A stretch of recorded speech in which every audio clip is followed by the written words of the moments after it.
Welcome to bird media. నేను Vaishnavi. America అధ్యక్షుడిగా Trump బాధ్యతలు చేపట్టి ఏడాది దాటిపోయింది. మరి రెండోసారి అధ్యక్షుడయ్యాక ఆయన తీసుకుంటున్న నిర్ణయాలు ఇటు ప్రపంచ దేశాలతో పాటు అటు సొంత దేశ ప్రజల్ని కూడా ఇబ్బంది పెడుతున్నాయి. వాళ్ళే ట్రంప్ వద్దు మహాప్రభు అని మాట్లాడేలా చేస్తున్నాయి. ఇక వివాదాస్పద నిర్ణయాలతో అగ్రరాజ్యం పరువును ట్రంప్ బజార్కి ఈడుస్తున్నాడు. అసలు ఎన్నడూ లేని విధంగా అమెరికాలో ఇన్నిసార్లు ప్రెసిడెంట్ అయిన ఏ వ్యక్తి కూడా ఇటువంటి విషయాలు ఎప్పుడూ చేయలేదు. అధ్యక్షుడికున్న గౌరవాన్ని కూడా మంటగలుపుతున్నారు ట్రంప్. ఎలాంటి కవ్వింపు లేకుండానే ఇరాన్పై యుద్ధం ప్రకటించారు ఆయన. మరి ఆ యుద్ధం నేటికి జరుగుతూనే ఉంది. మరి దాని నుంచి బయటపడేందుకు ఆయన రకరకాల ప్రయత్నాలు చేస్తున్నారు, సంధి కుదురుతుందామని చూస్తున్నారు. అయితే ఇటీవల ఇరాన్ అమెరికా మధ్య సీజ్ ఫైర్ కుదిరింది. తాజాగా ఇజ్రాయెల్ లెబనాన్ మధ్య కూడా 10 రోజుల సీజ్ ఫైర్ కుదిరింది. అసలు ట్రంపే లేకపోతే యుద్ధాలే ఉండేవి కాదు, ఈ సీజ్ ఫైర్లు ఉండేవి కాదు. దీంతో ఇప్పుడు ఇరాన్ హర్మూజ్ జలసంధిని పూర్తిగా తెరిచింది.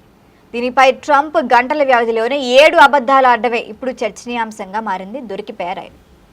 అయితే ట్రంప్ ఒక్క గంటలో చేసిన 7 ప్రకటనలను పూర్తి అబద్ధాలు అని ఇరాన్ పార్లమెంటు స్పీకర్ మహమ్మద్ బాఘేర్ గలీబాఫ్ ఖండించారు. హర్మూజ్ జలసంధి చుట్టూ అమెరికా నావికాదళ దిగ్బంధనం కొనసాగుతున్న నేపథ్యంలో ఈ వ్యాఖ్య చేయటం యుద్ధ ఉద్రిక్తతలను మరింత పెంచుతోంది. హర్మూజ్ రాకపోకలు ఇరాన్ అనుమతితోనే జరుగుతున్నాయని ఆయన, దిగ్బంధన కొనసాగిస్తే మూసివేస్తామని గలీబాఫ్ హెచ్చరిస్తున్నారు. మరి ట్రంప్ ప్రకటనలు యుద్ధ విజయం, చర్చల పురోగతిని కల్పిస్తున్నాయని, కానీ క్షేత్ర పరిస్థితులు నిర్ణయిస్తాయని కూడా వాదించారు. ఇక లెబనాన్ కాల్పుల విరమణ సమయంలో జలసంధి తెరిచినా కూడా వాణిజ్య నౌకలు భద్రతా ఆంక్షల వల్ల అక్కడే వేచూస్తున్నాయి. మరి ఇరాన్ హర్మూజ్ జలసంధిని తెరిచిన తర్వాత ట్రంప్ గంట వ్యవధిలోనే 7 రకాలుగా ప్రకటనలు ఇచ్చారు. అందులో మొదటగా ఇరాన్ హర్మూజ్ తెరిచిన అమెరికా అనుమతి తప్పనిసరి అని ప్రకటించారు ముందు. మరి దాని తర్వాత నావికాదళ ఆంక్షలు త్వరలో ముగుస్తాయన్నారు. మరి దీని తర్వాత దిగ్బంధనం కొనసాగుతుంది అన్నారు.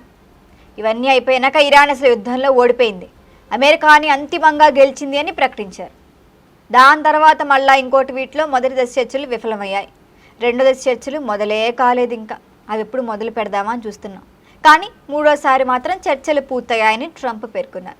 ఇలా 1, 2 కాదు, గంటలోనే ఇన్నేసి మాటలు మాట్లాడడం ట్రంప్కే కుదిరింది. అసలు అక్కడ ఏం జరుగుతోంది అని యుఎస్ ప్రజలు కూడా చూస్తున్నారు. ఇరాన్లో శుద్ధి చేసిన యురేనియం అమెరికాకు తరలిస్తున్నట్లుగా ఇంకో దాంట్లో మాట్లాడారు ఆయన. కాకపోతే ఇందులో వాస్తవం లేదు. యురేనియం అమెరికాకు తరలించట్లేదు, అక్కడే ఉంది. హర్మూజ్ వద్ద టోల్ విధించాలని పేర్కొన్నారు. మరి త్వరలో ఇరాన్ అమెరికా డీల్ కుదురుతుంది, చర్చలు క్లిష్ట దశలో ఉన్నాయని కూడా వెల్లడించారు ట్రంప్.